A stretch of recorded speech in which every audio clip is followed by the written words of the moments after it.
Why are there not more people talking about the forgotten heroes that helped entire communities survive?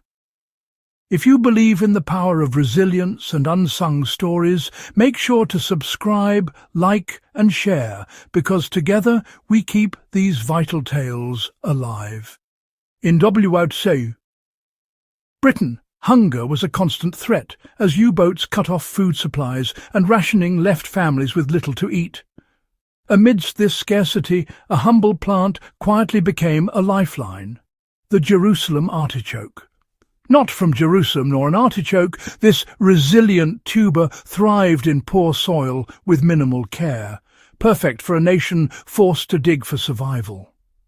While potatoes and carrots got the headlines, Jerusalem artichokes grew in overlooked corners, feeding families when other crops failed. Its taste was divisive and its digestive effects infamous, but it filled empty stomachs and stretched rations when hope was thin. The story of this unglamorous crop is a testament to the quiet resilience and ingenuity of ordinary people facing extraordinary hardship. Sometimes survival depends not on heroes, but on the overlooked gifts of the earth.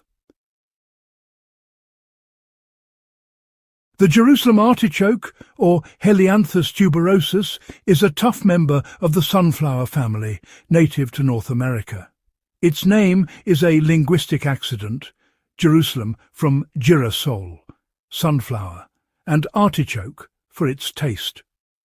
The real prize is underground knobbly tubers packed with inulin, a fibre that fills you up and feeds gut bacteria.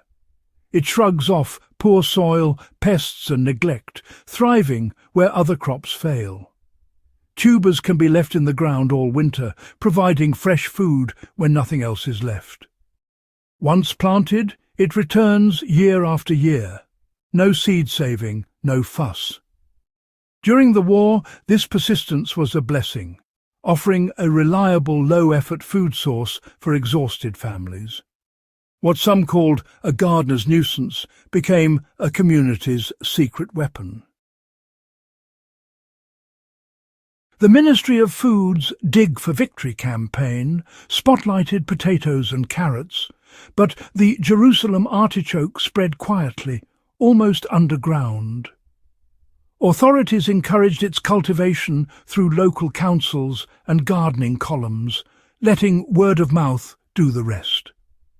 Tubers were shared between neighbours, building community and resilience without fanfare. Recipes for soups and roasts circulated in pamphlets and on the radio, helping families make the most of this unfamiliar crop. Its low profile meant no shortages, just steady grassroots adoption.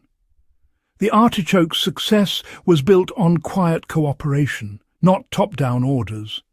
In a time of crisis, the most effective solutions often grow from the ground up. Literally.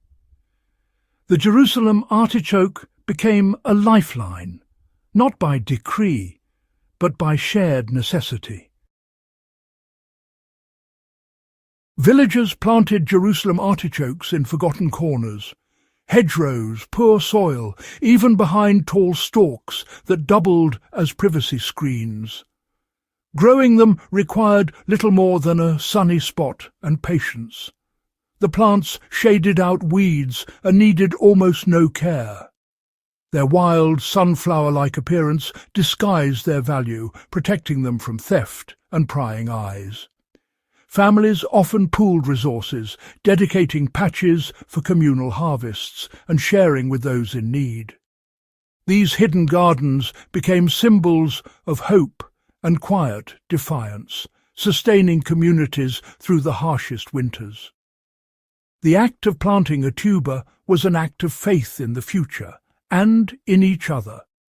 In every village, the Jerusalem artichoke stood for resilience, cooperation, and the will to endure.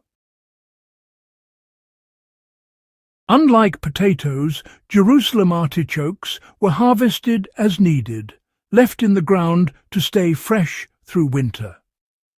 Digging for tubers, often in freezing mud, became a ritual, yielding baskets of food when cupboards were bare.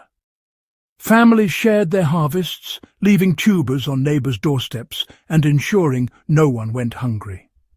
The kitchen transformed these knobbly roots into soups, roasts and stews, simple meals that warmed and filled. Nothing was wasted. Every part was used, every meal a testament to ingenuity. This informal network of sharing and support was as vital as any official ration.